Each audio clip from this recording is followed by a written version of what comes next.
You're watching 39 WDZL, Miami, Fort Lauderdale, your movie station. 1, 2, 3, time again for Tennessee, Tuxedo and his tails. Come on and see, Tennessee Tuxedo. Tennessee Tuxedo.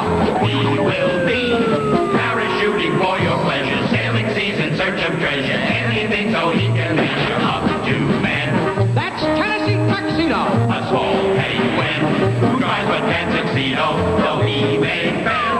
As he rides for fame and glory, still he tries in each new story tale.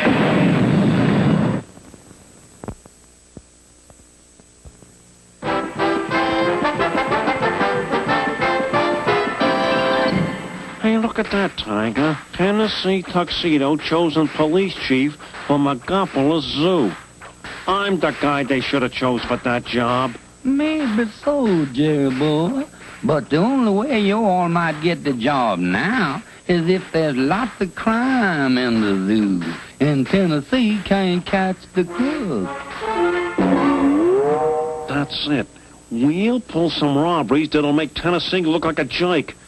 Then they'll have to put me in charge of the police force. Come on. And soon things began to disappear. A monkey trapeze was stolen.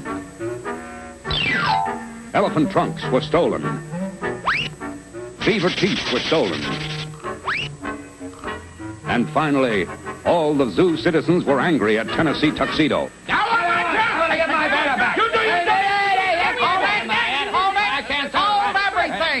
You can count on me to catch that crook.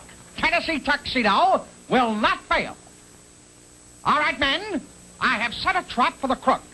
The bait will be this piggy bank. We'll put the piggy bank on this seesaw board, and I'll stand guard. What do we do? Huh, Tennessee? I'm getting to that. When I see the crook step on this seesaw board, I'll whistle like this. Then, you cut this rope, which drops a rock onto the other end of the seesaw board. And that old crook will go zooming through the air. And he'll land in this net.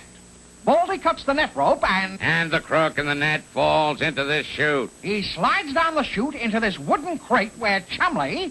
I nail on the lid of the crate, and we'll have the crook. That's it, men. Now get to your stations.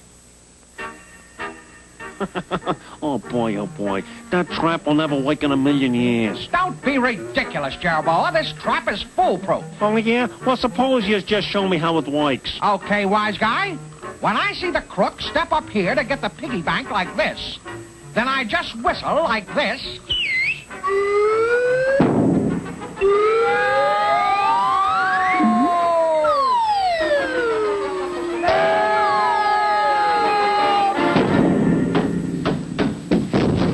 Get me out of here! Get me out of here! Look at that. The police chief caught in his own trap. You better get to work, Tennessee! Hang on, action! Get a real police chief! Learn how to run a police force. Come on, Chumley. We better sneak out of here. We need help from Mr. Whoopi. So, they've selected you as chief of police for inside the zoo, eh, Tennessee? Oh, yeah. Well, now, what seems to be your chief problem? Get it? I always like this. We just want to know how a real police force operates, Mr. Whoopi. All right. Let's take a look at our three-dimensional blackboard.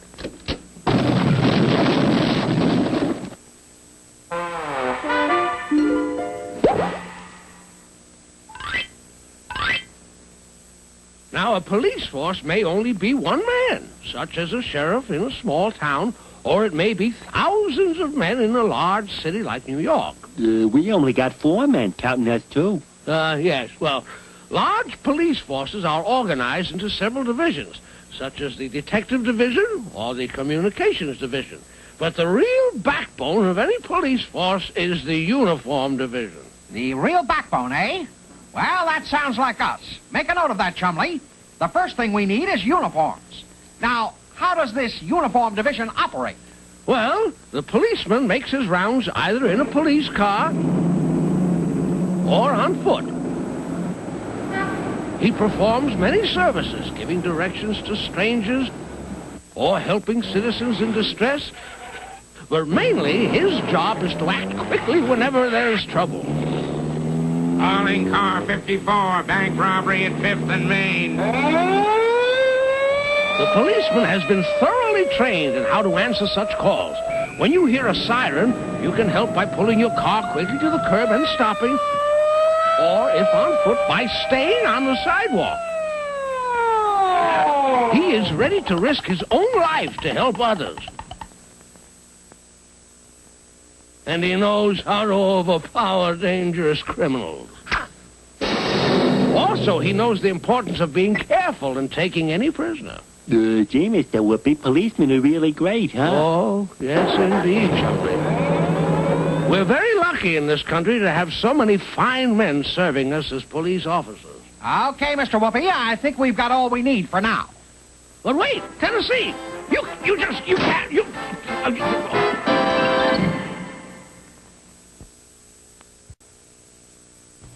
Tell me, Mr. Whoopi, Yes? what can run but can't walk? Why, naturally, water, of course.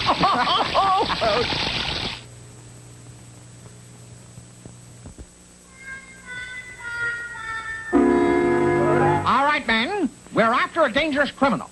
Now, we don't have a car radio, so we'll stay by the phone until someone calls about another robbery.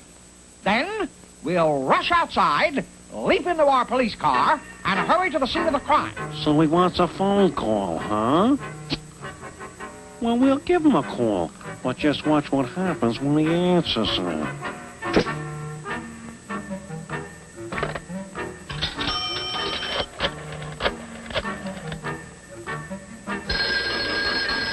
Hello?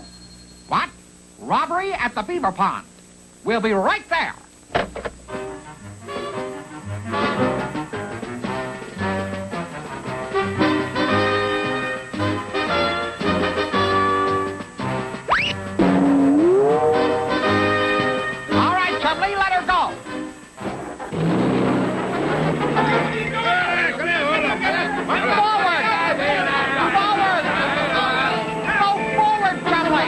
I can't, Tennessee. Something's wrong.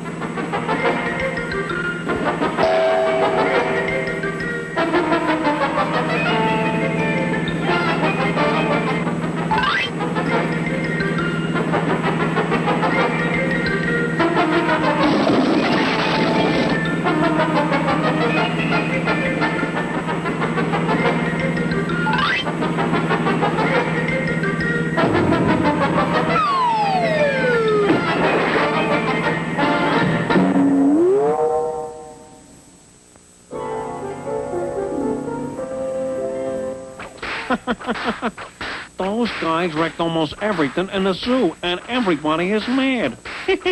Just one more trick like that, and Tennessee is out of his job. And you all be the new police chief. Right, and I've already taken care of Tennessee's car again, only this time I undid the brakes and the steering wheel. Just watch what happens when they try to take that hairpin curve out there. Hello, Tennessee. This is Jabboa Jump. I am being robbed. You better rush over to my quarters. Hurry, men! Tennessee Tuxedo will not fail.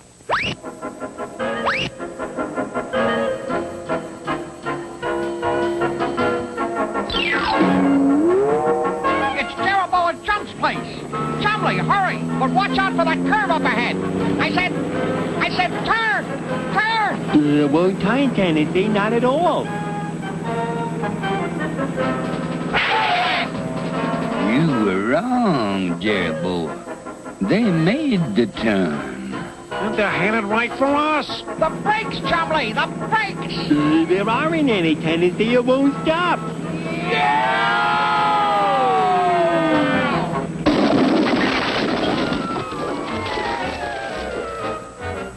Look, the stolen monkey trapeze. Peanuts in the elephant's trunks. Everything. I might have known. Jeroboam Jump and Tiger Tornado, I hereby arrest you for all these zoo robberies. Gee, Tennessee, when you finally solve a case, you sure do a bang-up job. Yes, Chumley, you might call this a smash ending.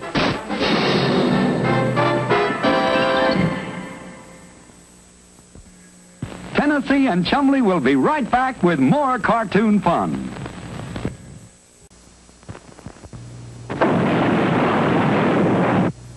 Hello, boys. Hi, Mr. Whoopi. I've got a riddle for the three-dimensional blackboard. The 3D BB knows all.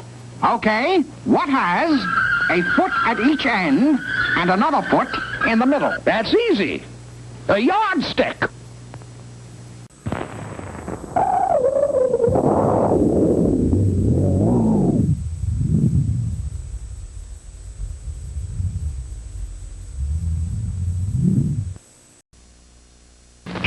One, two, three. Time again for Tennessee, Tuxedo and his tails. Come on and see. Tennessee Tuxedo. Tennessee Tuxedo. He will be parachuting for your pleasure, sailing seas in search of treasure, anything so he can measure up to men. That's Tennessee Tuxedo. A small penguin who tries but can't succeed, though he may fail. As he rides for fame and glory, still he tries in each new story tale.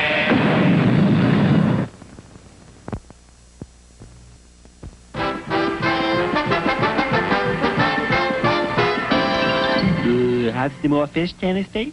Fish. Fish. All we ever get around here is fish. Well, I'm sick of it. I want fresh vegetables. Corn, peas, beans, lettuce, spinach. I'm through. Throw that stuff away, Chumley. But Tennessee... No buts, Chumley. The food here is ridiculous. We're going to complain to Stanley about this now. Now throw it away. Chumley. Yes, Mr. Mayor, yes. Your wife is on her way here now? To inspect the zoo? Good heavens! Thank you, Mr. Mayor. Thank you for the warning. I'd better go right out and... Stanley? Stanley? Where are you, Stanley? Oh, there you are. We have a complaint. Oh, you do you? Well... Yes, Stanley, the food here is terrible. We want fresh vegetables, and all we ever get is fish. Fish? You're supposed to have fish. You're a penguin, remember? And penguins eat fish. But I want fresh vegetables. All we have to do is make our own garden and... No garden. Besides, I have no time to talk. The mayor's wife is on her way over to inspect the zoo, and she's very particular, and I don't want anything to go wrong. She's a real battle ag. Oh, Mrs. Mayor, come right in, come in. Mr. Livingston, I have heard that conditions in this zoo are terrible, and I came to see for myself. Why, Mrs. Mayor, conditions in this zoo are... terrible. The food is awful. No garden fresh vegetables. No corn or peas Tennessee, or spinach or anything like pay that. no attention to him, Mrs. Mayor. He just talks a lot. Come with me and see for yourself. We'll start with the beavers. Chumley, we've got Stanley right where we want him. When I get through with him, he'll do just what I want him to do. We'll get that garden. Come on. Yum, yum. Yum, yum. Handsome. Hey, Tennessee, what's the big idea? Just this. We've got a way to get Stanley in our power. Now, here's the beaver house. Notice what healthy, well-fed beavers we have. Food. A few scraps or stale bread, anything. Well, I never. What did I tell you? What did I tell you? Conditions here are terrible. Tennessee Tuxedo. Yeah, I know him, Mrs. Mayor. It's one of his pesky tricks. I assure you, everyone in the zoo gets the best of care. The best. What about the elephant? The elephant? The elephant? Yeah, I assure you, Mrs. Mayor, our elephant gets the best of care. The best. Better see for yourself.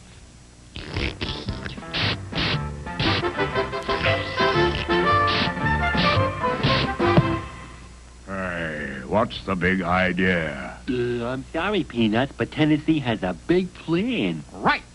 We're going to make Stanley do anything we want him to do. Now, here's... Yeah, here's our elephant. As you can see, he's a healthy, happy, contented elephant. Water. Water. Just a drop. Well, I never. Disgraceful. What did I tell you? What did I tell you? What you told me is perfectly true. From now on, I'm going to take your word for everything.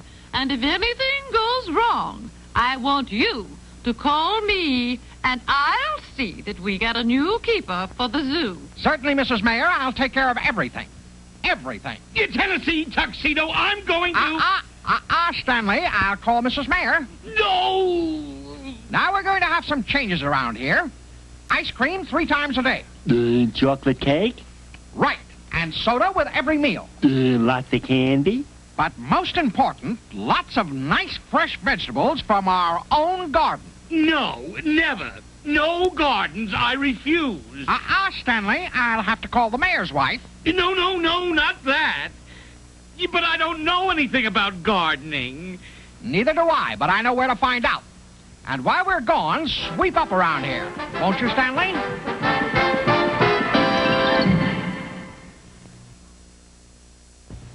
Tell me, Mr. Whoopi. Yes? Why are fish well educated? Why, naturally, because they travel in schools.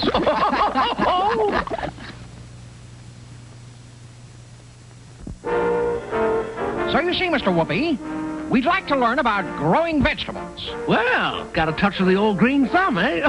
Yes. Well, now, I'm sure we can cover the ground on that. Get it? Ground? Oh, yes, I always like to inject a little humor. Well, let's see what the three-dimensional blackboard has to say about that. The first thing to do in planting anything is to prepare the ground. This is done by breaking up the soil with a tool called a plow. Early man used a forked stick, which he scraped along the ground. Then he developed a hoe and a spade and even a man-powered plow. Later, he used horses or oxen to pull his plow. But now, of course, we use tractors. But gee, Tennessee, we haven't got any tractor. No, Chumley, but we can hook up Stanley. Hook up Stanley, that's pretty good. Yes. Well, the plow blade cuts into the earth and turns it over to one side. The groove that it cuts is called a furrow. Cutting furrows breaks up the hard soil and lets the sun and air get in. But the plow breaks the earth into fairly large lumps. So the farmer now uses a tool called a harrow, which is dragged over the plowed field to crumble up the large lumps and level the surface to make it ready for planting. Get it? Remember that, Chumley. First plow, then harrow. Right. It used to be that men walked through the fields with big sacks and cast the seed over the ground. That's where we get the word broadcasting. But the modern farmer uses a machine called a drill, which places the seed evenly in the ground exactly as deep as the farmer wants it, and then covers it over with earth. Great. And that's all there is to it. Oh, no, my boy. The farmer's work is never really done. For instance, once the seeds begin to come up, the garden has to be cultivated with a hoe or a mechanical cultivator. That means removing the weeds from around the plant and loosening the soil so that it will hold more water, and so that the roots can grow more freely and get more air. Then, if there's plenty of water and sunshine and air, the plants will grow and whoopee, you'll have a garden. Phineas J. Whoopi, you're the greatest. Thanks a million. Come on, Chumley.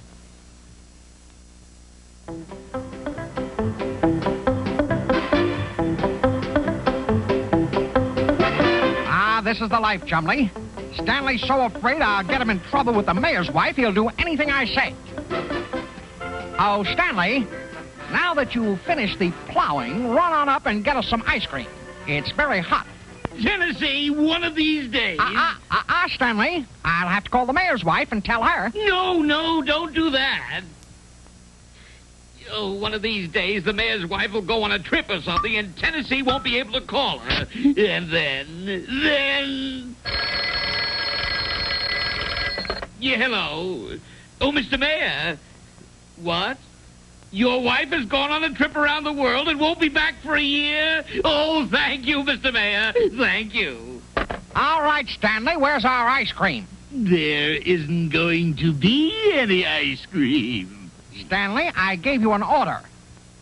Stanley, I'll phone the mayor's wife. I'll phone. All right, Stanley. I'd like to speak with Mrs. Mayor. What? She's gone around the world. She won't be back for a year. Now, wait, Stanley. Now, just wait a minute, Stanley. Yeah, so, you wanted fresh vegetables, did you? You wanted a garden, did you?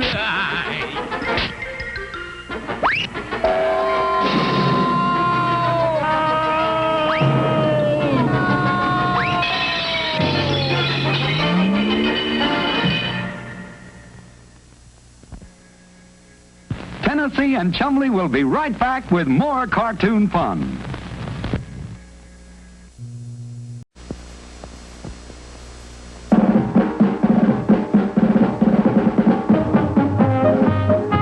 As our episode opens, we find Tennessee and Chumley deeply absorbed in their favorite pastime, reading the help wanted ads in the local papers. Hey, listen to this one, Chumley. Wanted. 2 men for Bridget Construction Company. Learn bridge building business. Earn while you learn. That's it, Chumley. We'll learn how to build bridges and we'll become rich and famous. Gee, Tennessee, I'm very happy right here. Don't be ridiculous, Chumley. You don't want to be just an old walrus all your life, do you? No, sir, Chumley. This is our big opportunity to prove we're as good as men. Now, come on. We've got to get out of here. Yeah, but how? We'll use our escape plan number XYZ. Operation Baby Carrot. Not that one, Tennessee. That one, Chumley. We haven't used it in a long time, and it really works. And so it was that a short time later, a very strange-looking mother was pushing an even stranger-looking baby toward the main gate of the zoo. Uh-oh. Here comes Stanley. Gee, Tennessee, let's scream. Nonsense, Chumley. We'll play it cool. Here he is. Enjoying the zoo with your baby, madam? Kitty, coo. Oh, what a revolting baby. Tennessee! Chumley! Hang on, Chumley. We are about to take off!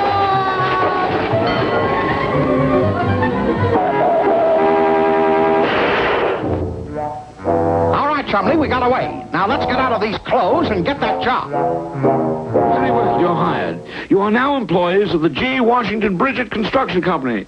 You'll find your tools in that closet over there. How about that, Chumley? Our own tools.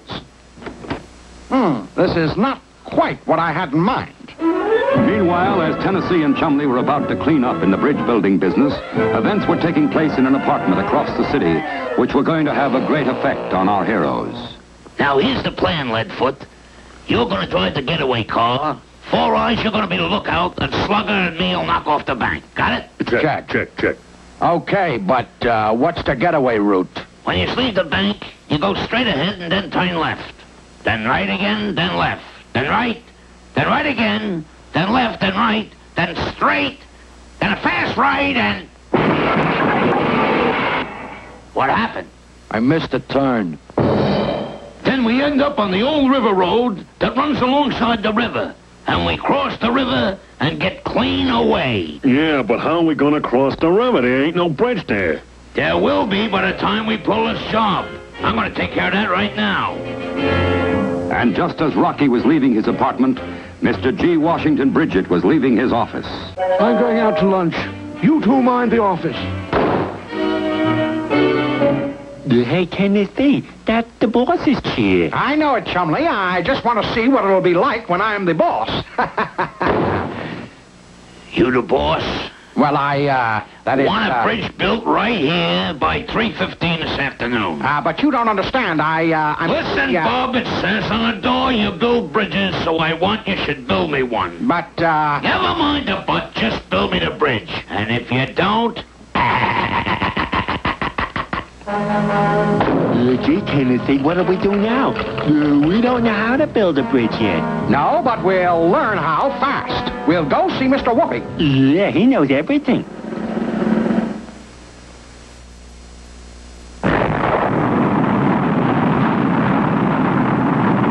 Here's the riddle.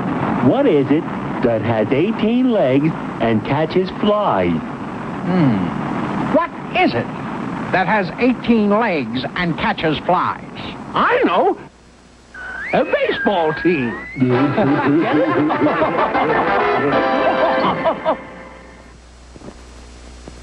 And so a short time later, our two friends were seated in the office of Phineas J. Whoopi, the man with all the answers. How are we going to do it, Mr. Whoopi? Well, now, we'll just cross that bridge when we come to it. Yes. First, I've got to show you some of the basics of bridge building. Are you going to use the three-dimensional blackboard, Mr. Whoopi? No, Chumley. I'm going to show you with the famous Phineas J. Whoopi Construction Instruction Kit.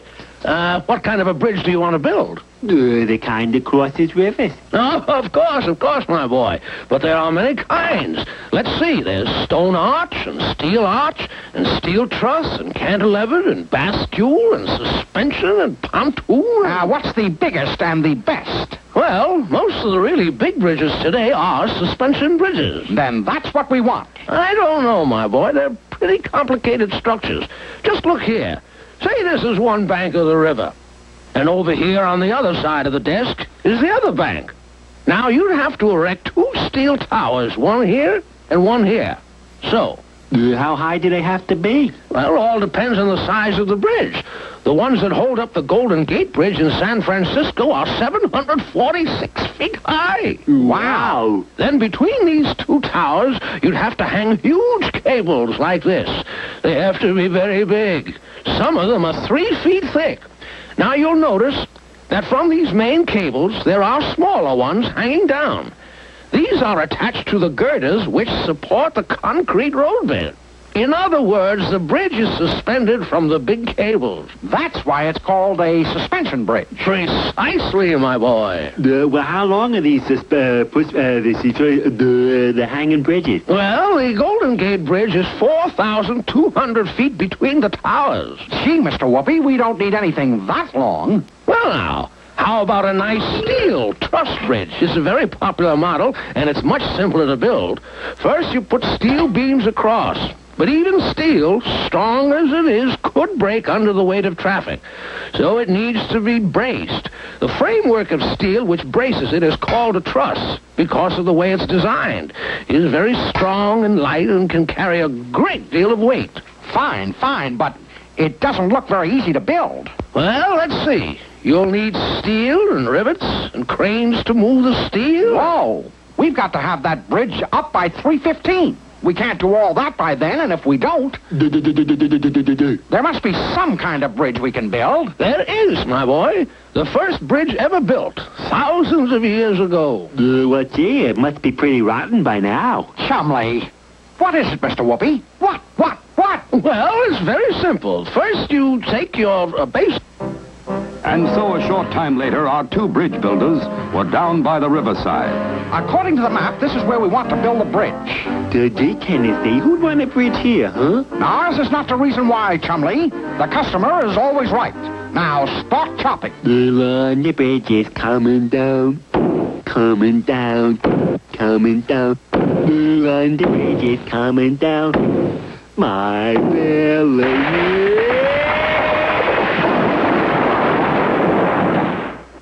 All right, Chumley, we'll just trim off the branches and our bridge will be done.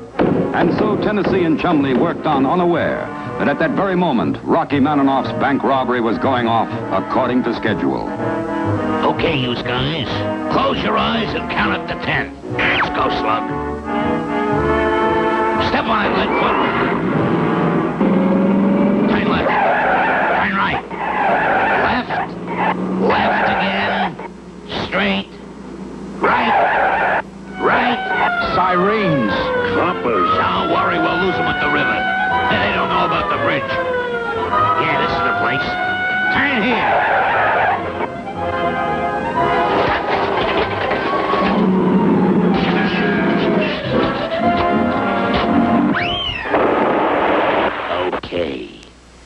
You ruined the whole deal. So now I'm gonna let you have it.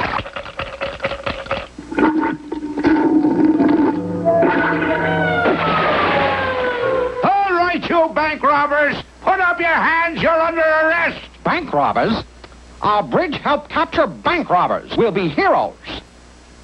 Yes, and so, for escaping from the zoo, impersonating an architect, building bridges without a license, and chopping down trees on public property, I sentence you to 6 months' duty in the zoo kitchen, washing pots and pans. Well, Chumley, it looks as though our bridge building plans just went down the drain. Yeah, I guess it was sort of a washout.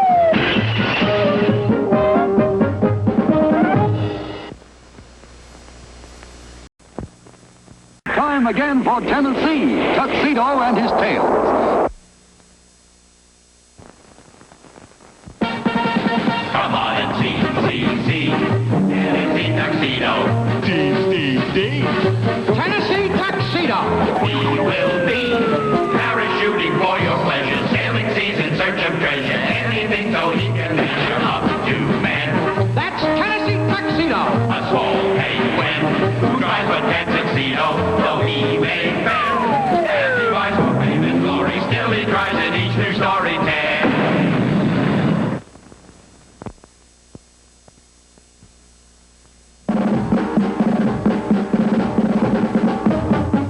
As our story opens, we find Tennessee, as usual, with a problem. This is ridiculous, Chumley. I came all the way up here from the South Pole to get warm, and I'm freezing. We gotta find some way to... Hey, look at Flunky. Flunky, where are you going with that beat-up old stove? I'm taking it to the dump. Well, get rid of it right here. Flunky, old boy, it's exactly what we need. Just back right up and... Well, I don't know, Tennessee, on account of Mr. Livingston said to take it to the dump. This is a dump. In fact, it's one of the dumpiest dumps I ever saw. Now, don't worry about a thing. And soon, by fast talking, Tennessee became the new owner of an old stove. All right, Chumley, let's get it set up. You crawl up the ladder, and I'll hand you these sections of pipe. Ready? Yeah, okay, Tennessee. Pitch the pipe. I made it funny. I said... Chumley. Yeah, okay, Tennessee. 1, 2, 3. Whoops, look out. Get me out of here! Get me out of here!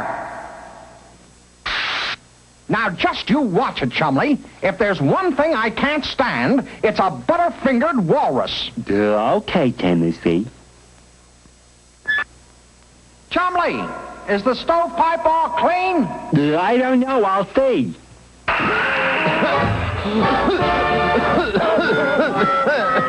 All clean now, Tennessee. Well, there it is, Chumley.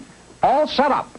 Now we're really going to be warm at last. But where are we going to get the coal? Oh, we'll just use some of old Fuss Budget's. He'll never miss it. No, he won't he? Hello, Stanley. I was just telling Chumley here. I heard what you were just telling Chumley, and now I'm going to tell you. No coal. Don't you dare touch my coal. But, Stanley, I'm freezing. But you're supposed to be freezing. You're a penguin, remember? Penguins like the coal. They come from the South Pole. But that's why I left the South Pole, to get warm. Now, how about filling the coal bin, Stanley? No, not one lump. But what about our stove? Plant flowers in it for all I care, but don't go near my coal, and that's final. Who ever heard of a penguin sitting next to a stove? Silliest thing I ever heard of. Gee, hey, Tennessee, what are we going to do now? Chumley, Tennessee Tuxedo will not fail. We'll start our own coal mine. But we don't know nothing about mining coal, Tennessee. No, but Mr. Whoopi does. He knows everything. Well, how are we going to get out to see Mr. Whoopi? We'll use a brand new escape plan I just thought of. Operation Slingshot. All right, Chumley, I fastened the inner tube to the tree. Now crank it up. Now, when I say fire, we'll pull the release pin and take off. Ready? Aim. Fire!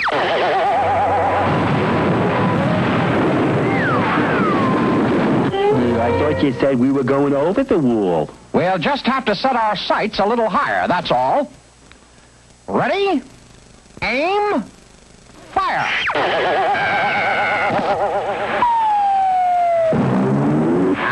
Finish J. Whoopi's office, my good man, and step on it.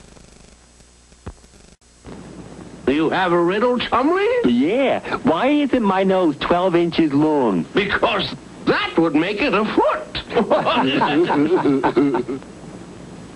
And a short time later, our heroes were in the office of Phineas J. Whoopi, the man with all the answers. So, you want to learn about coal mining? Well, that's a pretty deep subject. You get it? But the three-dimensional blackboard should be able to help us out. Now, let me see. Where did I put that 3D BB? In the closet, I guess.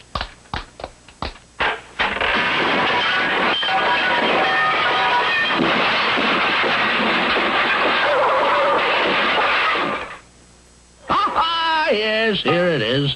The fabulous, fantastic, phenomenal 3D BB. Now, even though coal looks like black rocks, it is made from plants. It was formed during the coal age about 200 million years ago. There were great swamp forests in those days. When the big trees and firs in the swamp died, they fell into the water. These dead plants made a layer on the bottom, and this layer became covered with mud. New trees grew and the whole cycle was repeated. As the layers built up over millions of years, the weight squeezed the dead trees into what we call coal. Very good, Mr. Whoopi, but how do we get coal out of the ground now? Yes, well, when man discovered coal would burn, he started to mine it. He dug deep shafts into the earth, and then he dug tunnels out into the layers of coal. They have railroad tracks in them so that the coal can be hauled out in little cars. When the miners arrive for work, they put on their safety helmets with lights on the front. Remember that, Chumley. Before we start our mine, we have to be lightheaded. Yes. Then the miners go down the shaft in very fast elevators. They get into the cars and go to the end of the tunnels. Here they crack out the coal, sometimes with a pick and shovel, sometimes with explosives, but most often with big cutting machines.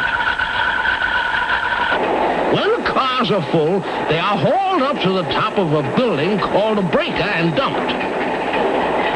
In the breaker, it is broken into different sizes and sent down chutes into waiting coal cars, which carry it to power plants to produce electricity. To manufacturing plants. And to houses for use in stoves. That's us, Chumley. Coal for stoves. Phineas J. Whoopi, you're the greatest. Come on, Chumley. But wait! Coal mining is no job for amateurs. Let's start right here, Chumley. Then when we find coal, it'll be handy for the stove. Chumley. Oh, excuse me, Tennessee. I'll shovel you right out. Working steadily, our two heroes soon had a shaft and a tunnel. Gee, Tennessee, we've been digging a long time. Where's the coal? Never fear, Tennessee Tuxedo will not fail. And no sooner had he said that than he did indeed strike coal.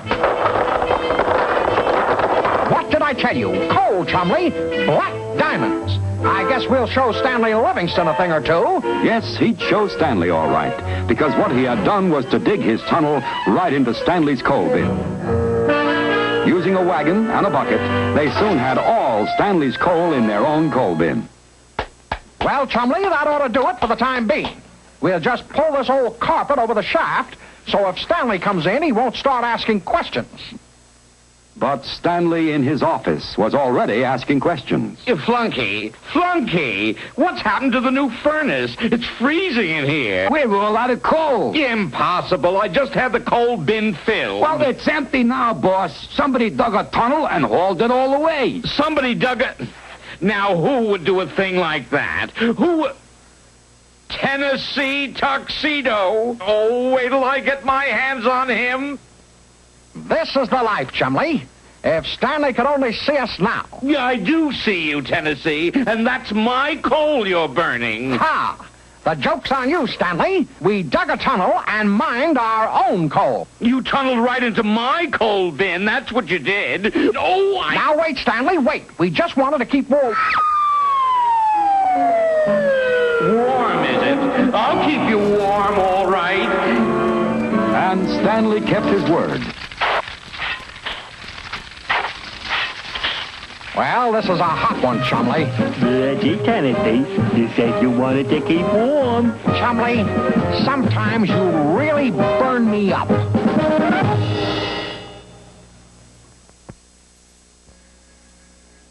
Tennessee and Chumley will be right back with more cartoon fun.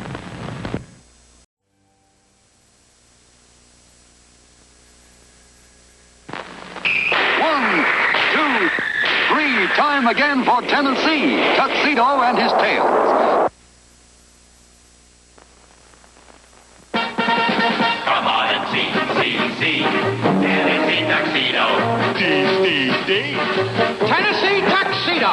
We will be parachuting for your pleasure, sailing seas in search of treasure, anything so he can measure up to men. That's Tennessee Tuxedo. A small penguin who drives a tan tuxedo, though he may fail. As he rides for fame and glory, still he tries in each new story tale.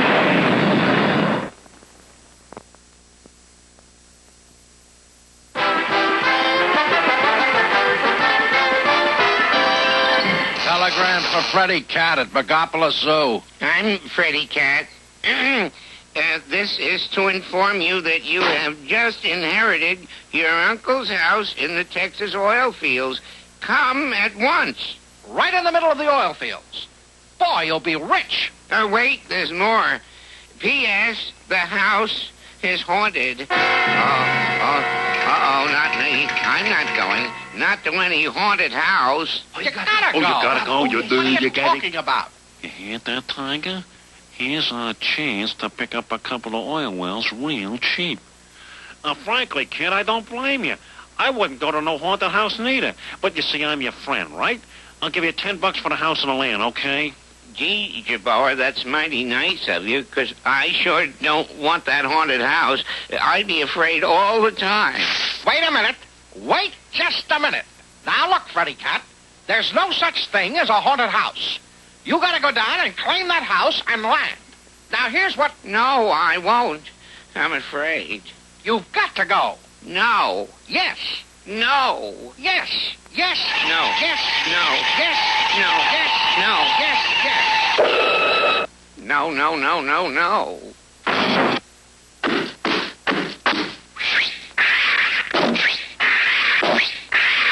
There. That ought to keep them out.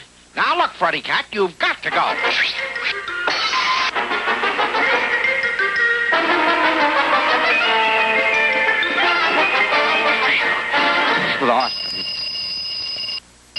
Yeah, hello? Now, look, Freddy Cat, you've got to... Oh, no.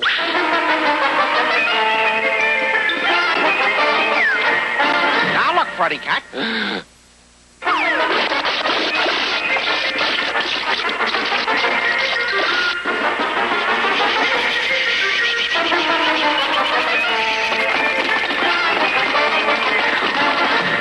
They'll never find me here. Now, look, Freddy Cat. Oh, no. Gotcha. Now, look, Freddy Cat, you're being ridiculous. There's no such thing as a haunted house, and there's probably 1 billion barrels of oil right on that property. So who wants barrels of oil? I'd rather have saucers of milk. Well, what good is oil? Besides, how do you know it's there? What good is it? How do you know it's there? I give up. Freddy Cat, you come with us to see Mr. Whoopi. He knows everything. Maybe he can convince you.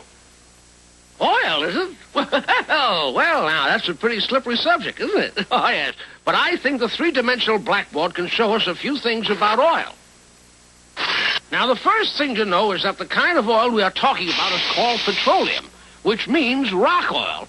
And it's usually found deep underground where it collects in large pools, in spaces between layers of rock, like this. How do you get it out of the ground, Mr. Whoopi? You have to drill for it. How deep? There's no telling. But the first oil well drilled in the United States was only 69 feet. But the deepest well is more than 4 miles. 4 miles? You see, it's no use. That's too deep. Besides, how do we know there's any oil under the land? Well, you don't really, but your chances are good. You see, your new house is right in the middle of what is called an oil field. Now, often these deposits of oil are very large, like big underground lakes, and all of the land over them is called an oil field because no matter where you drill, you're bound to strike oil. I've seen pictures of oil fields, and there are towers all over them. Yes, those are called derricks, and they hold up the long sections of drill pipe. At the bottom of the pipe, there is a bit with sharp teeth that can cut through rock. A motor whirls it around, and down it goes. Section after section of pipe is added until the bit hits the oil. Then how do they get the oil up to the surface? Well, usually it is pumped up. But sometimes there is a natural gas mixed in with the oil, and it can shoot the oil high into the air. Then the well is called a gusher. Yeah, but what good is all this petroleum? Oh, my. Our civilization couldn't get along without it. From petroleum, we get gasoline for cars and planes, and kerosene and lubricating oil and grease and paraffin and plastics and tar and asphalt for making roads. Oh, my, yes. Oil is so valuable that it's called black gold. If you strike oil, Freddy Cat, you'll be a very rich cat indeed. There, Freddy Cat. What more do you need? Come on. We're going to Texas. Thanks, Mr. Whoopi. Good luck, boys, and don't forget, Freddy Cat, that there's no such thing as ghosts. That's what he thinks. We're going to haunt that house and scare Freddy Cat so he'll have to sell. Then we get the oil. Come on. Come on, Chumley. We'd better get back to the zoo before Stanley misses us. Gee, Tennessee, how about another riddle? All right, Chumley, go ahead. Why is it bad to leave a clock at the head of the stairs? Why, I know. It might run down.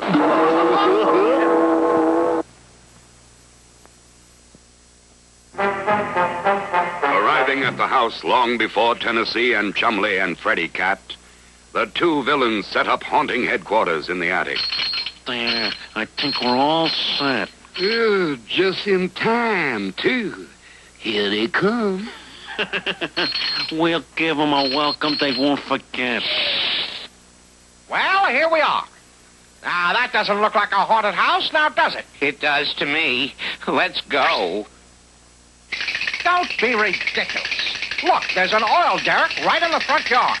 Yeah, but they never got any oil out of it. Probably they just didn't dig deep enough. Come on, men.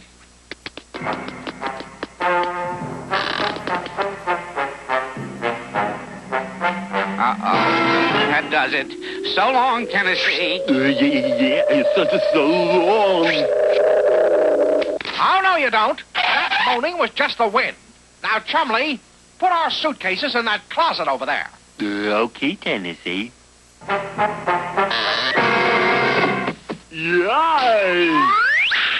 What now? Bones. Don't be silly.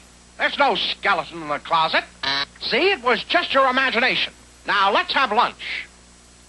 Yep, you'll feel better with something to eat.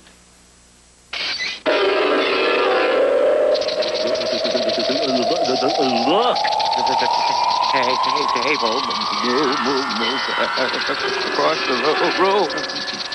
Yeah, right across. Don't be ridiculous. Tables don't move. See? Now finish your lunch and we'll go upstairs and unpack.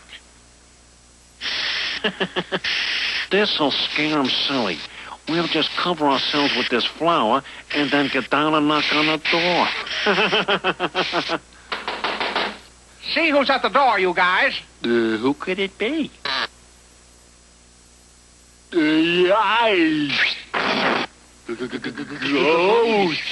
Ghost? Don't be ridiculous. There are no ghosts out here, but there are footprints, and they look familiar. Come on, fellas, get those sheets off the bed. We're going to do a little haunting ourselves. This time we're gonna scare them even more. Here, throw this dynamite down that hole in the chimney and it'll... Ow! Ow!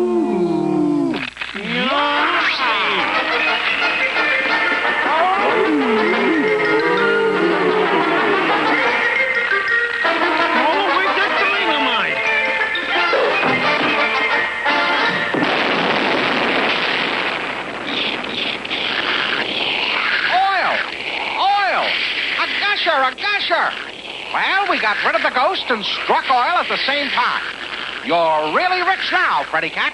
And I owe it all to you, Tennessee. Think nothing of it, Freddy. As I always say, oil's well that ends well.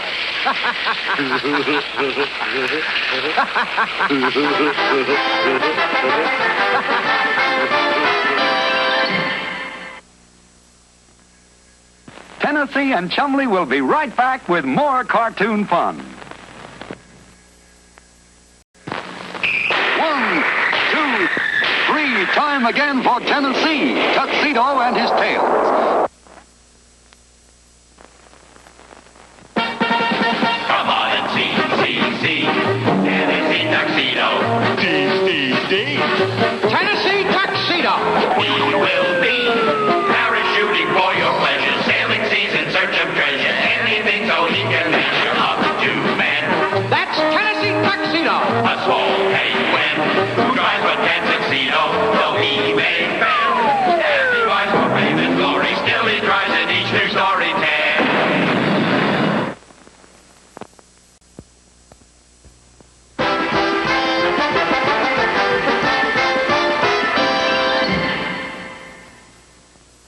What's in the box, Tennessee? I have here exactly what we need to become rich and famous. Uniforms for our new business. Gee, Tennessee, what kind of uniforms are these? I'll give you a hint, Chumley. You and I have had our greatest success capturing crooks, right? So what do you think we're going to be? Crooks. Don't be ridiculous, Chumley. We're going to be detectives. We'll sneak out of the zoo, buy ourselves a newspaper, and apply for the first detective job we see. You still advertising for hotel detective, Mr. Hothead?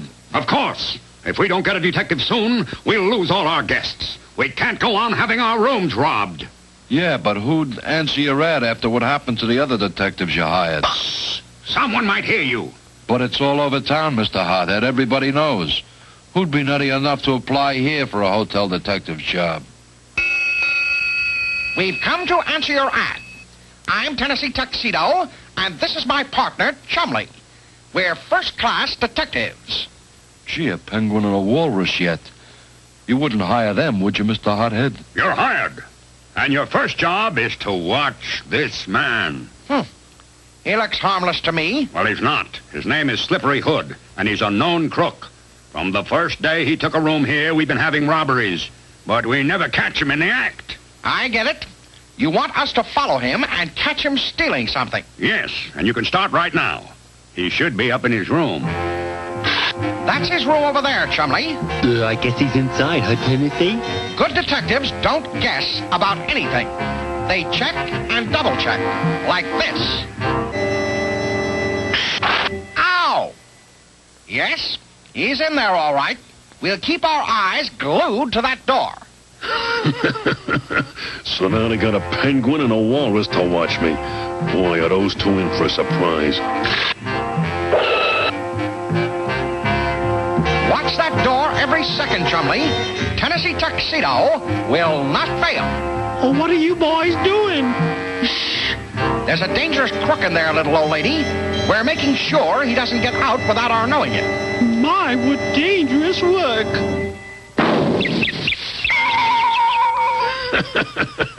Now I think I'll go to work on the 15th floor. Doo-doo-doo.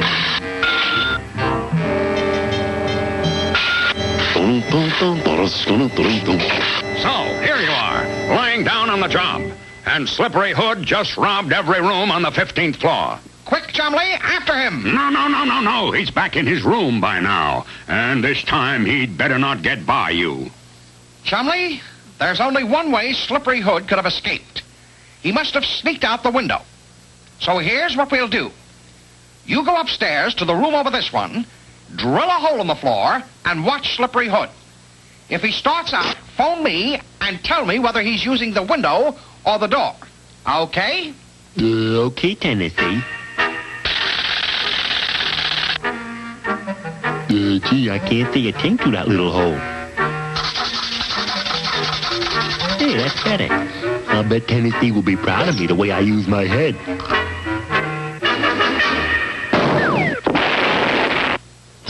Okay, Tennessee.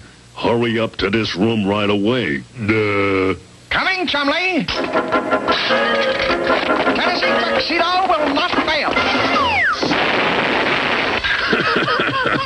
Now I think I'll go to work on the 16th floor.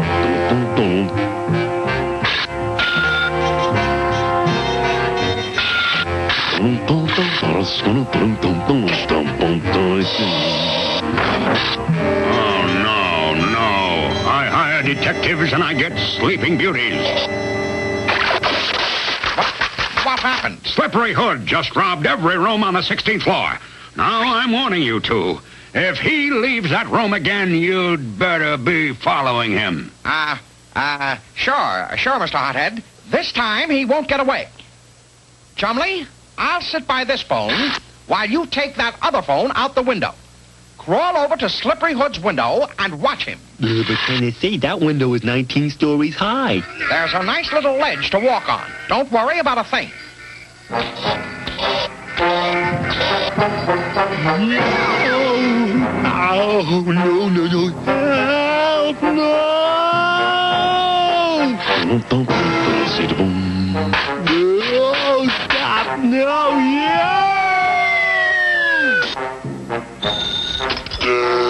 Hurry down to the sidewalk, Tennessee. Mr. Hood is escaping down there. Tennessee Tuxedo will not fail. All right, you crook. That does it. That really does it. We've got to find a safer way to watch that crook. We're going to see Mr. Whoopi.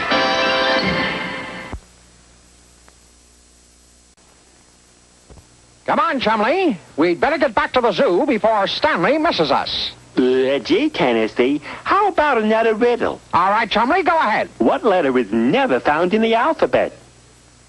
Well, I know. The letter I put in the mailbox. Yes.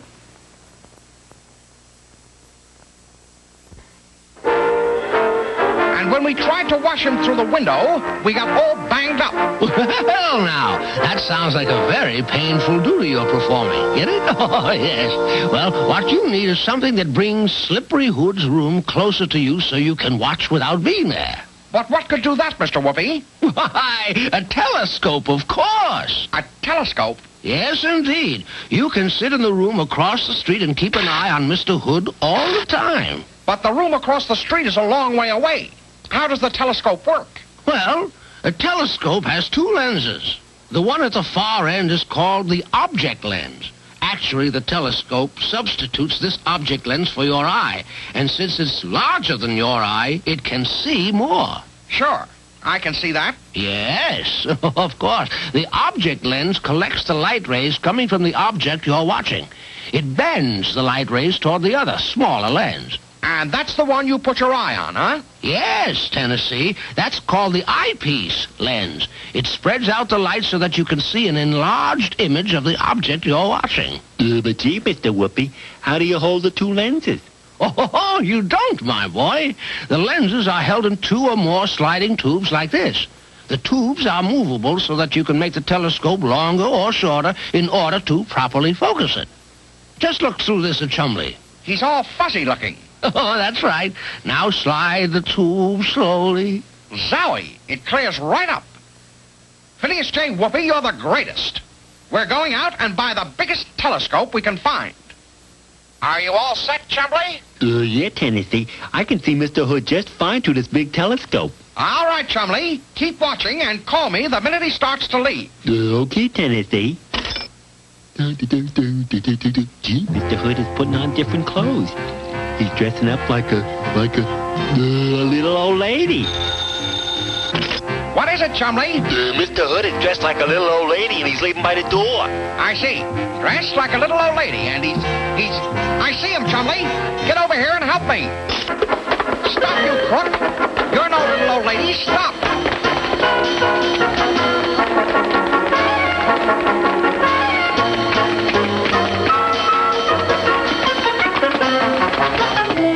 Duchess, we are proud to have you staying at our hotel.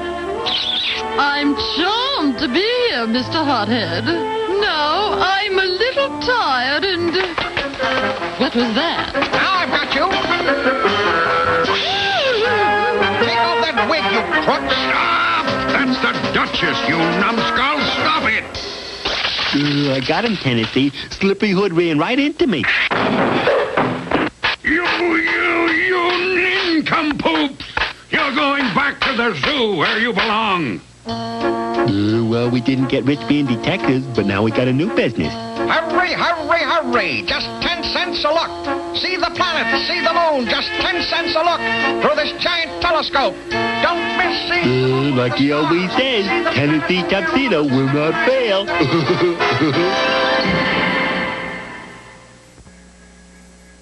Tennessee and Chumley will be right back with more cartoon fun. Tune in at 3 o'clock to the Fun Zone to see me learn to... Oh, is that it? Now get ready for the stupendous sleuth, Inspector Gadget, next here on 39 WDZL.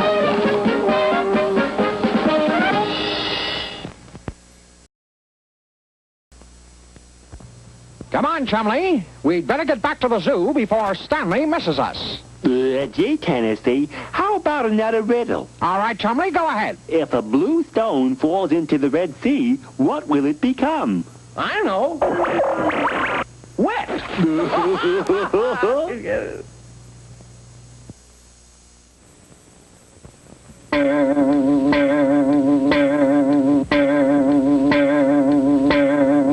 Tennessee, I got a riddle. What is the smallest room in the world? I don't know, Chumley. Hey, Mr. Whoopi, what is the smallest room in the world? Why, what else? A mushroom, of course. Wait,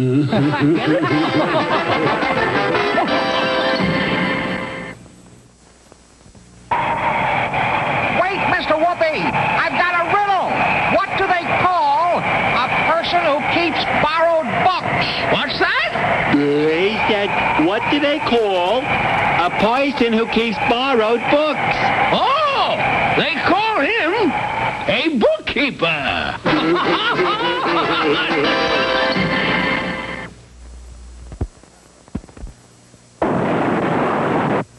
Hello, boys. Hi, Mr. Whoopi. I've got a riddle for the three-dimensional blackboard. The 3D BB knows all. Okay. What has 4 legs and 1 foot? Oh, that's easy. Why, a bed, of course.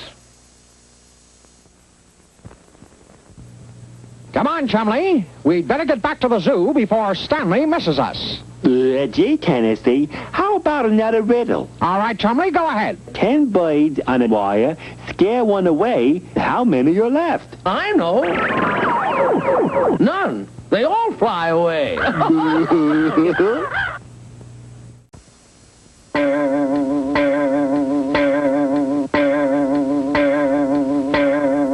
Tennessee, I got a riddle. What is the biggest bow in the world? I don't know, Chumley. Hey, Mr. Whoopi, what is the biggest bow in the world? Why, what else? The rainbow, of course. Wait,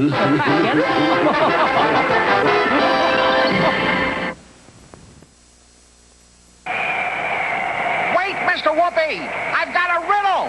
What do they call a monkey who sells potato chips? What's that? He said, what do they call a monkey who sells potato chips? Oh, they call him a chipmunk.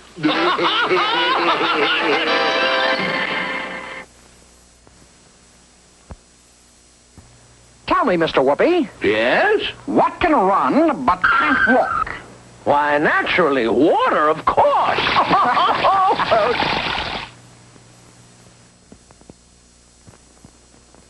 Come on, Chumley. We'd better get back to the zoo before Stanley misses us. Gee, Tennessee, how about another riddle? All right, Chumley, go ahead. Why is it bad to leave a clock at the head of the stairs? Why, I know. It might run down.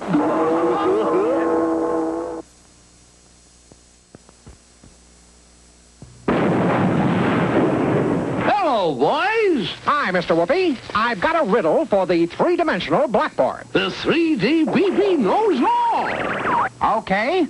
What has always only one foot and is alive? That's easy.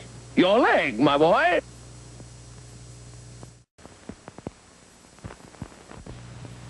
Tell me, Mr. Whoopi. Yes? After Chumley left home, why did his mother knit him 3 socks? Why, he wrote he'd grown another foot.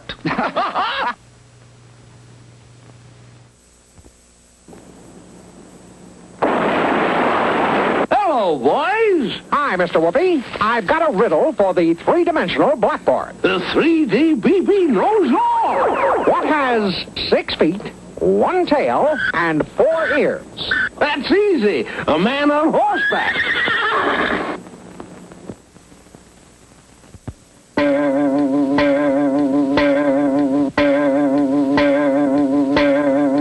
Tennessee, I got a riddle. What is the biggest pencil in the world? I don't know, Chumley. Hey, Mr. Whoopi, what is the biggest pencil in the world? Why, what else? Pennsylvania, of course.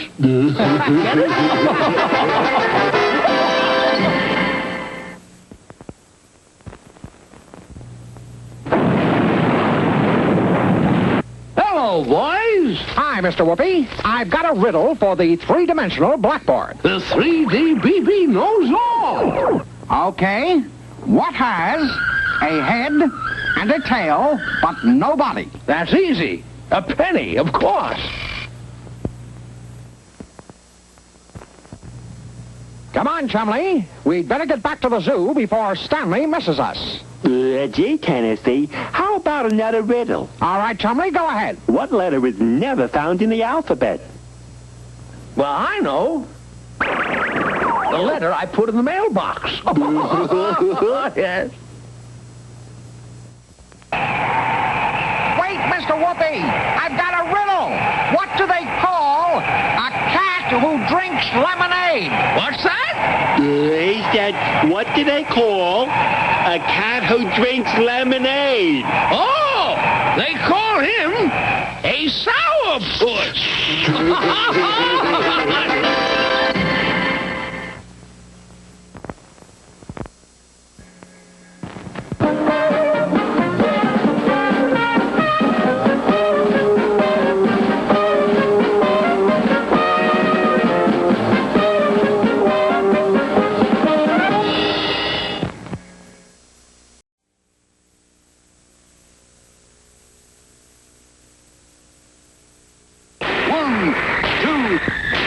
Time again for Tennessee, Tuxedo and his tails. Come on and see. Tennessee Tuxedo. Tennessee Tuxedo. We will be parachuting for your pleasure, sailing seas in search of treasure, anything so he can measure up to men. That's Tennessee Tuxedo. A small penguin who drives a tuxedo, though he may fail. As he rides for fame and glory, still he tries in each new story tale.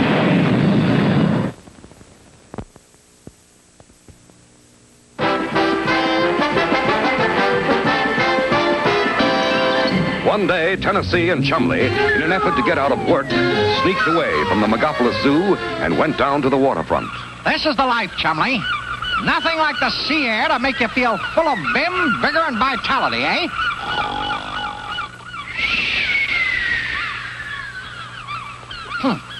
Well, there's nothing like the sea. Battles, buried treasure, pirates.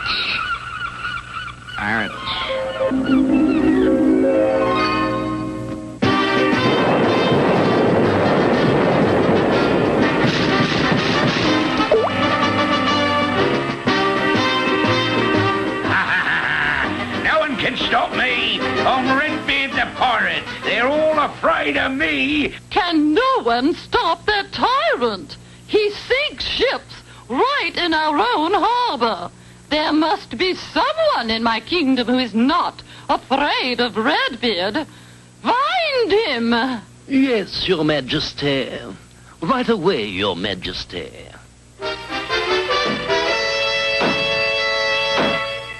Hear ye! 5,000 gold pieces reward for the capture of Redbeard the pirate! Look at that, mates. What we couldn't do with 5,000 gold pieces. I'm sick of being a poor peasant. We're going to be rich and famous. We'll walk down the street and people will cheer us. From what I hear, we're more likely to be walking the plank. Don't be ridiculous. Tennessee Tuxedo will not fail. Follow me, men. We're going down to our ship. Ship? Stroke. Stroke. Stroke. Good work, me hearties. Is the gunpowder ready? Yeah, right here. How about the cannon? Here it is, Tennessee. It's really nothing but an old stovepipe. It doesn't look like a cannon to me. Just an old stovepipe. Cannons are big and heavy and have wheels on them and don't look like old tinny stovepipes. And... Quiet, or I'll have you hung from a yardarm, or mizzen from the mast, or hauled from the keel. And look at the ammunition, a bunch of old rocks. There it is, Redbeard's ship. Ahoy! Surrender in the name of the Queen. Run along, you boobies, or I'll blast you right out of the water. Ready? Aim! Fire!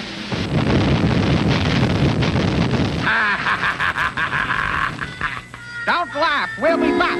Just you wait. The ship, dead ahead. That's it. The pirate ship. All right, men, lower the sail. Look alive there. Watch what you're doing. Man the artillery. Aim! Aim! All right, men, now I'll just put the ammunition in the sling. A little more elevation. Up, up, up. Ha-ha! Perfect. There it is. We're all set. Now wait till Redbeard gets a load of this. Hey!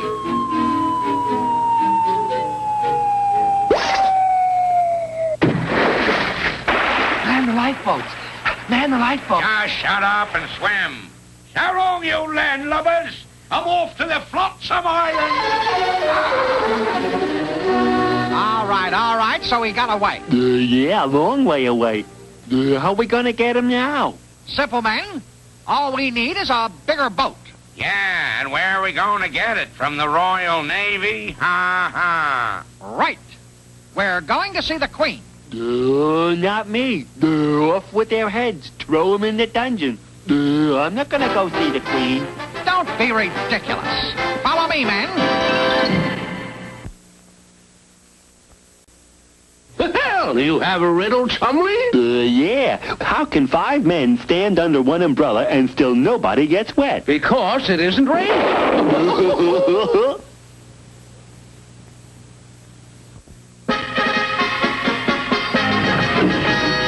Announcing Admiral Tennessee Tuxedo and, crew.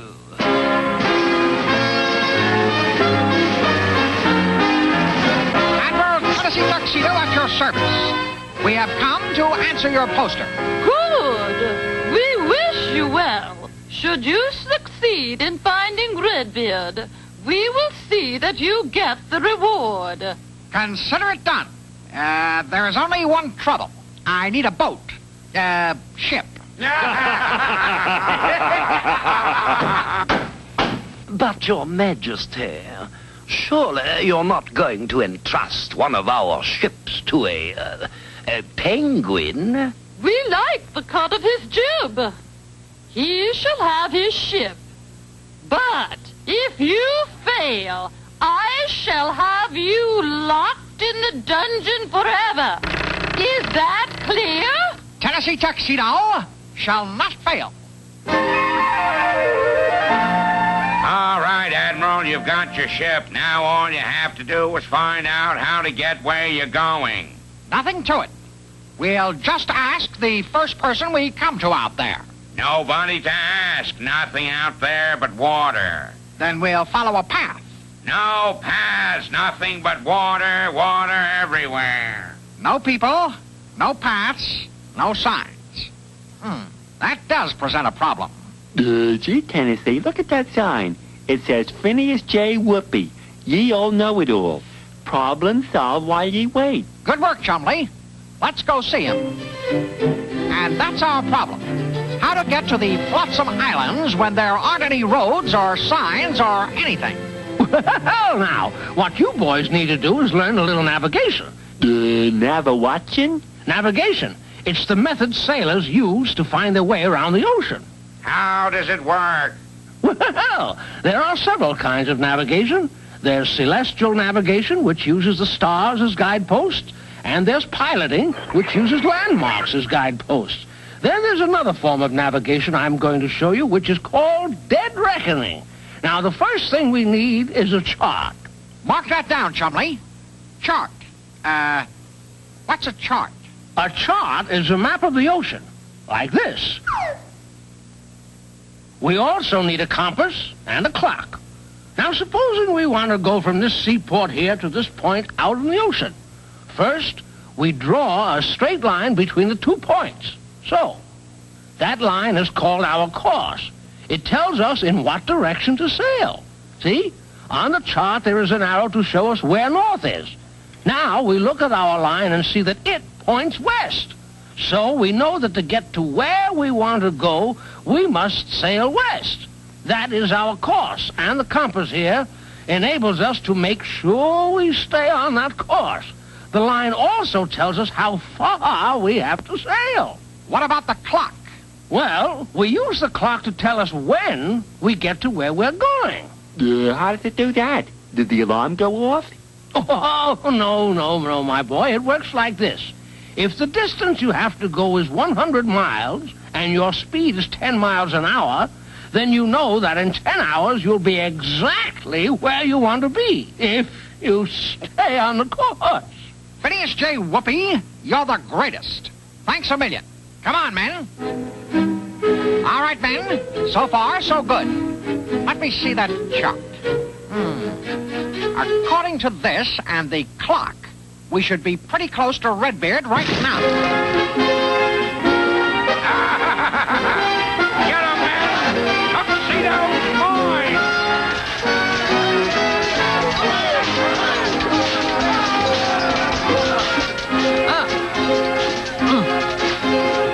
On guard!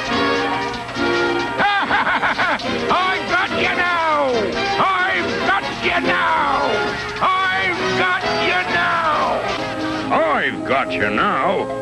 You're supposed to be back in the zoo where you belong. Now get going.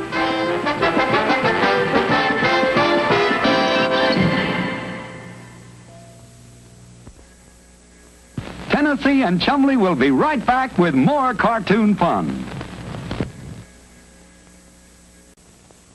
Wait, Mr. Whoopi! I've got a riddle!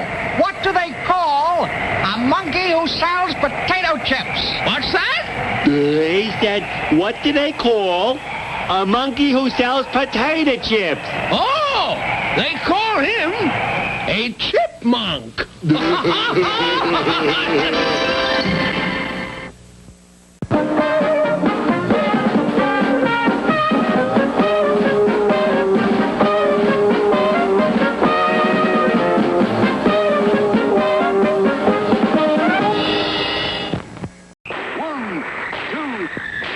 Time again for Tennessee, Tuxedo and his tails.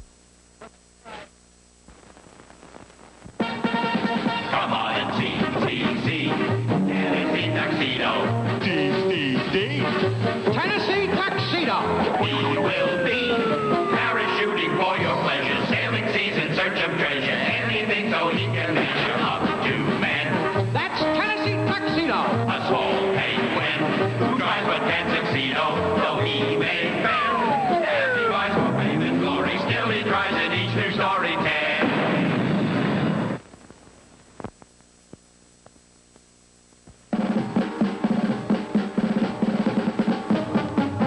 one of Stanley Livingston's most prized possessions was old 97, an ancient locomotive which every week he shined and polished till it glittered like a diamond. Then each and every Saturday morning, Stanley put on his engineer cap, blew the whistle, and started off, pulling carloads of kids around the zoo.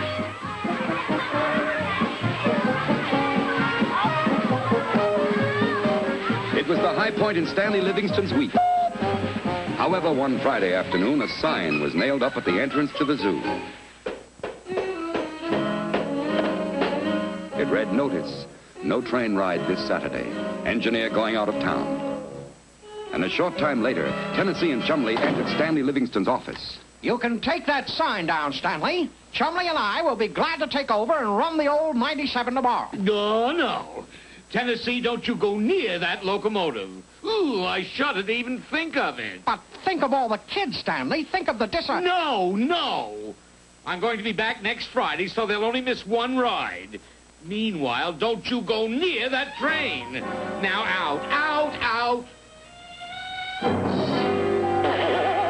But early the next morning...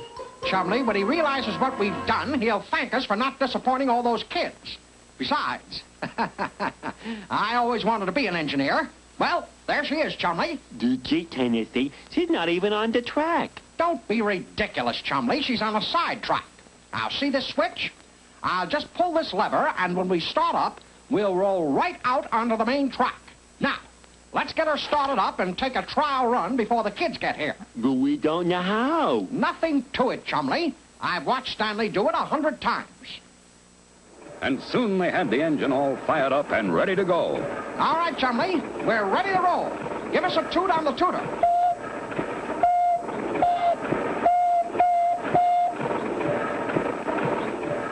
What did I tell you, Chumley? What did I tell you? Give us another toot on the tooter, Chumley. Sure thing, Tennessee. And it looked very much as though Tennessee was going to be successful for once. They rocketed past the monkey house, past the elephant yard, into the tunnel through Mountain Goat Rock, through the birch grove and around the lake. And soon we're on the straightaway back to the station and the switch. Here's the straightaway, Chumley. Let's see how fast she'll go. Hey, Tennessee, what is that red light up ahead? That? Oh, that's just the switch, Chumley. The light turns red when the switch is open. Open? Switch? We forgot to close the switch. Put on the brakes. Brakes? Brakes? What brakes? I don't see any brakes. Look out! Hang on! We're going to...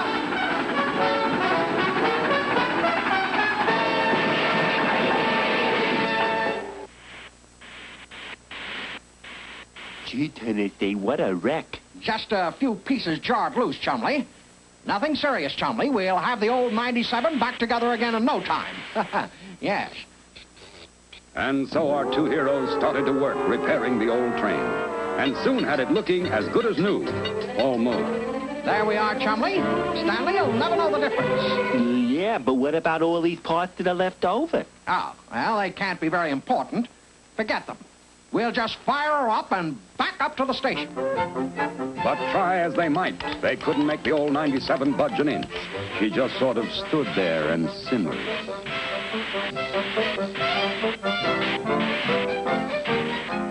Gee, Tennessee, don't you think we'd better... Go see Mr. Whoopi. You're right, Chumley. Let's go. But how are we going to get out? Right out the main gate, Chum. Stanley's out of town, remember? And so Tennessee and Chumley walked boldly through the main gate of the zoo. Wait a minute, Tennessee.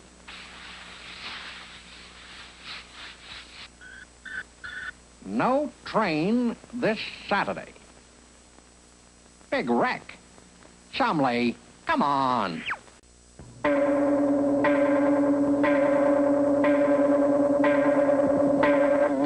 Tennessee, I got a riddle. What is the smallest room in the world? I don't know, Chumley. Hey, Mr. Whoopi, what is the smallest room in the world? Why, what else? A mushroom, of course.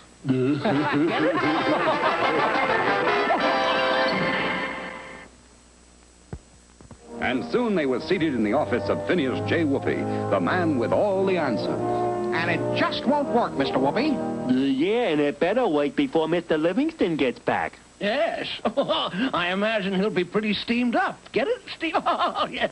Well, now, let's just use the old three-dimensional blackboard to learn a little bit about your locomotive.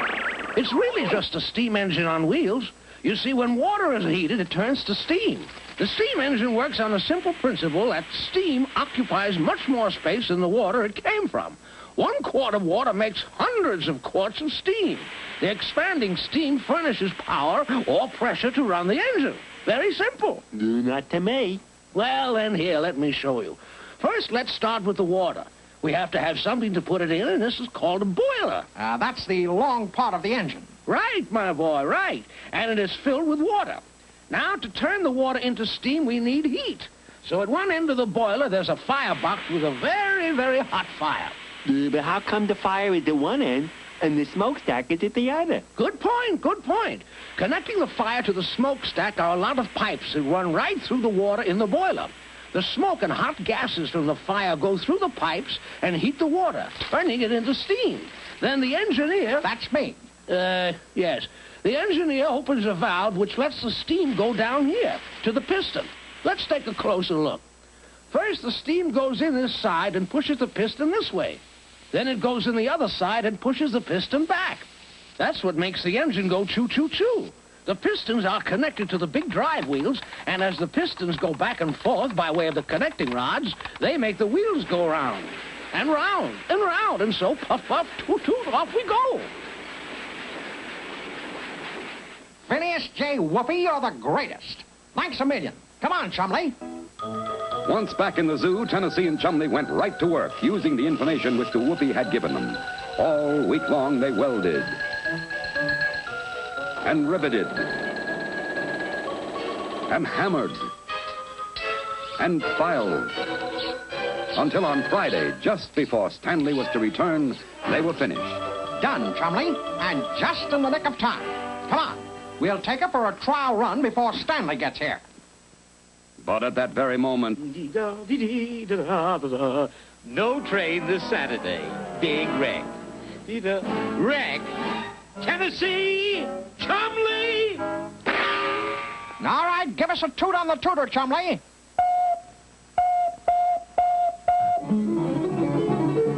Wait! Stop!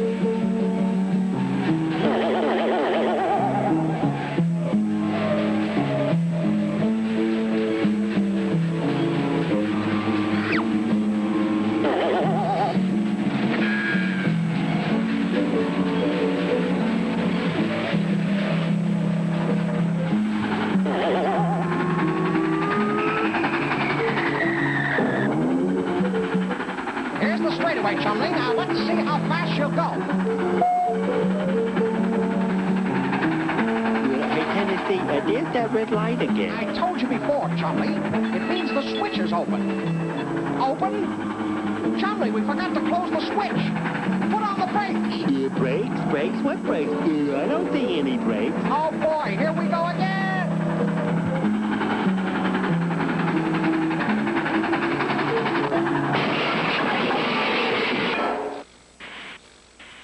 My train, my beautiful train, a total wreck.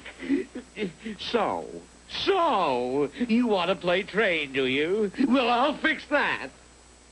And fix it he did. The next morning, the little train, loaded with children, pulled out right on schedule.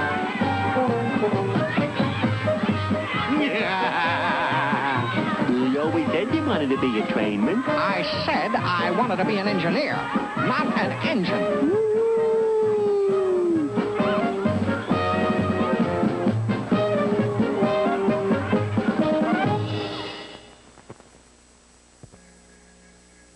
Tennessee and Chumley will be right back with more cartoon fun. 1, 2, 3, time again for Tennessee, Tuxedo and his tails. Come on and see. Tennessee Tuxedo. Tennessee Tuxedo. We will be parachuting for your pleasure, sailing seas in search of treasure, anything so he can measure up to man. That's Tennessee Tuxedo. tuxedo, though he may fail. And he rides for fame and glory, still he tries in each new story tale.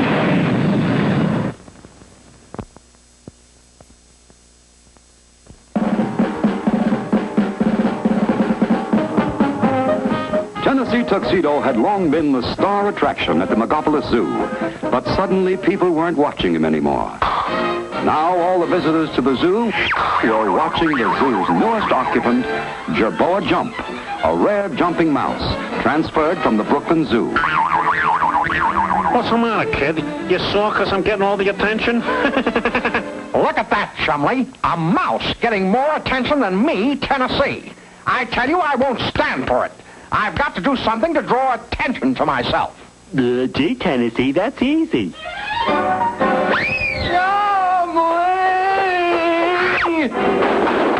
You see, Tennessee? You went higher than Jerboa Jumps. You went so hard. You dim-witted walrus, I want to get attention by doing something to make me a hero.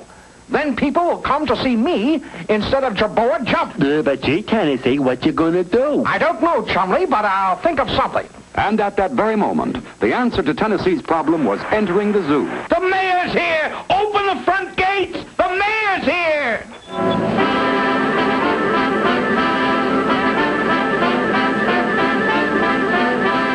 Come on, Chumley. Something tells me this is the answer to my problem. Okay, Tennessee. Come in, Mayor. Come in. Livingston, did you know that the ancient Aztec Indians actually had a zoo of their own? Why, no. Well, they did. And I want to find some evidence of that ancient zoo and put it on display right here in the Megapolis Zoo. A wonderful idea. Of course. And I'm delegating you to hire some archaeologists who will go to Mexico and find the kind of evidence we need. Archaeologists? Right. And you tell them that if they find me the evidence of that Aztec zoo, I'll make them public heroes. I'll tell the mayor. I'll handle it right away. See that you do, Livingston. Good day. He's leaving, Chumley, and I heard all. I'm going to be famous. I'll just... Hold it! Hold it!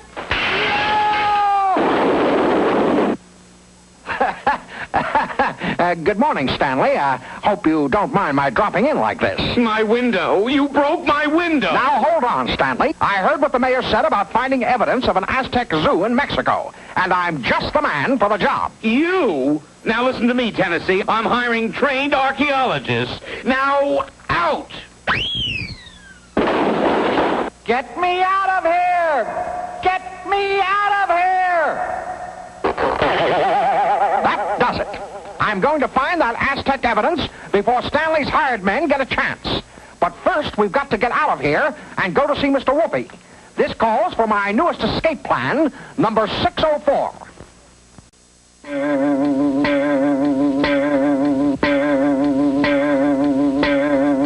Tennessee, I got a riddle. What is the biggest bow in the world? I don't know, Chumley. Hey, Mr. Whoopi, what is the biggest bow in the world? Why, what else? The rainbow, of course.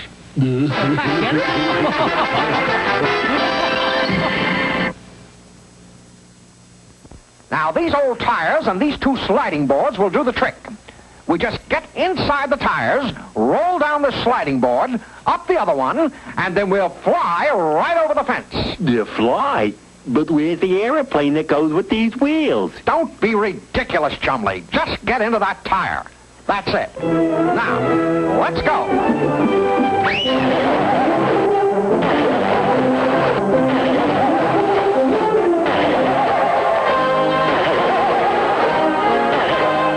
Help me, Tennessee. Look at that, Charlie. Flying saucers. How does that grab you? Crazy, Jack. Think we ought to report them? Don't be silly. Who'd believe us? Who indeed? Perhaps no one but Phineas J. Whoopi, at whose home our heroes soon arrived. Well, boys, I'm glad you bounced in. Yes, Mr. Whoopi, we need your help. We've got to find evidence of an Aztec zoo. Only we don't know anything about the Aztec Indians. The Aztecs, eh? Well, I think we can dig something up on that. Yes. Let's take a look at my three-dimensional library. Well, let me see. Asia, Australia, automobiles. Yes, here we are, Aztec. Yeah! really put your foot into it, didn't I? Sorry, Tennessee. Well, now, oops. Let's open up the book, shall we? Step right into the book, boys.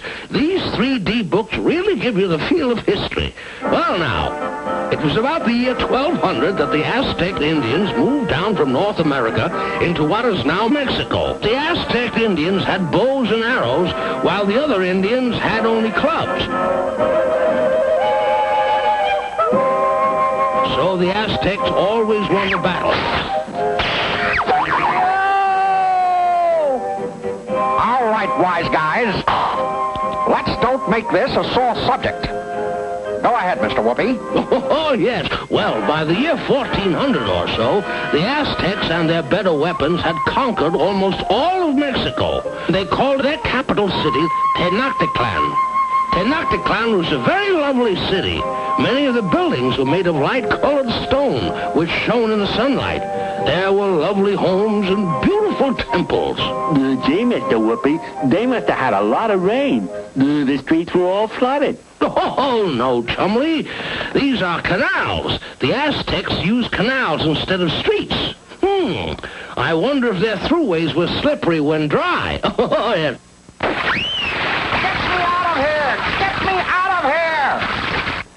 Say, Mr. Whoopi, look at that archway over there where those two fellows are standing.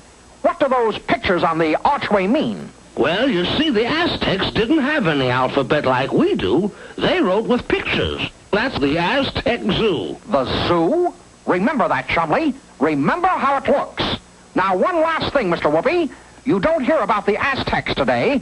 What happened to them? Well, in the year 1518, a Spaniard named Hernando Cortez sailed with a large army to fight and conquer the Aztecs. There was a fierce battle, and the Aztecs lost. Today, Mexico City is where Tenochtitlan was. Well, if the evidence of an Aztec zoo is in Mexico, we know enough to find it. And I'll be a public hero. Phineas J. Whoopi, you're the greatest. Come on, Chumley. It's off to Mexico. CC, Tennessee. And shortly after, Tennessee and Chumley were on their way to Mexico. Stanley Livingston was sending off the two archaeologists he had hired. Now remember, men, we must have positive proof that the Aztecs had a zoo. We need something special that we can put on display right here in our own zoo. Don't worry for a moment, Mr. Livingston. If there's evidence there, we will find it. Do that, and the mayor promises to make you public hero. Yes, but consider it done, old chap. We'll bring back the finest proof imaginable. But even the two archaeologists, enthusiastic as they were, could not have been prepared for the kind of evidence they saw when they arrived at the Aztec ruins in Mexico. Look over there, Richard. Is that proof of a zoo, or is that proof? Oh, it's amazing, old fellow. That is proof. Won't that Livingston chap be happy when we bring those back? He'll be delirious, Richard. Hurry and get the nets and the crates, or let's get to work. And so, in an amazingly short time, the two archaeologists returned to the Megapolis Zoo carrying two large crates. Do you mean you've already got positive proof that the Aztecs had a zoo? Just you wait and see, old bean. Open up the case, Richard. There's your proof, Ducky. The Aztecs must have had a zoo. Why else would we have found these? A penguin and a walrus. Oh, no! No! You did it again, Tennessee. You ruined everything. But I'll show you. You'll get the punishment I promised you. And so it was that, strangely enough, the attention of the zoo's visitors was suddenly drawn away from Jerboa Jump. For now, there was an even newer attraction. Skip right up, folks. It's all free. Toss the balls at the funny faces. I guess you're happy now, huh, Tennessee? We're getting all the attention. Chumley, how can you be such an oddball?